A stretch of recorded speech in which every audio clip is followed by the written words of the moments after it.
இப்போது கஷ்டப்படுறவங்க கொஞ்ச நாள் கஷ்டப்படுவாங்க, கடைசியாக அவங்களுக்கு நல்லது நடக்கும். எல்லாம் கொஞ்ச காலம்தான் அப்படின்னு ரஜினி சார் நிறைய படத்தில் சொல்லியிருக்காரு. மக்களும் நிறைய பேர் சொல்கிறாங்க. கஷ்டப்படுறவங்க அப்படியே இருக்க மாட்டாங்க, சோதிச்சு பார்ப்பார் கடவுள், கடைசியில் நன்மை செய்வார்னாங்க.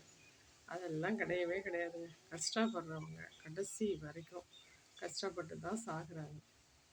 நல்லா இருக்கிறவங்க கடைசி வரைக்கும் நல்லா இருக்காங்க. கடைசி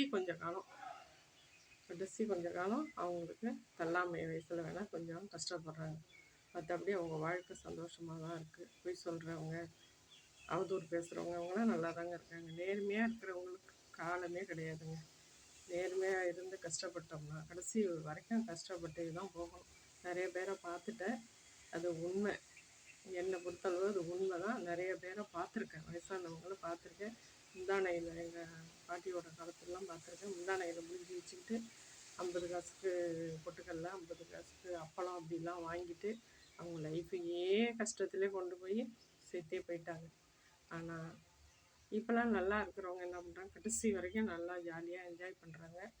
கடைசி கட்டத்தில் தாங்க அவங்க தள்ளாமை காலத்தில் தான் ஏதோ ஒரு படுக்கையில் விழுந்தால் தாங்க கஷ்டப்படுறாங்க. அவங்களுக்கு உதவி செய்ய முடியாமல் கஷ்டப்படுறவங்க கடைசி வரைக்கும் கஷ்டப்பட்டு தான் சாகுறாங்க. இது அவங்க தலையெழுத்தா என்னன்னு சொல்ல தெரியல எனக்கு. கஷ்டப்படுறவங்க கடைசி வரைக்கும் கஷ்டத்திலே தாங்க அவங்க வாழ்க்கை போகுது. இது உண்மையான உண்மை.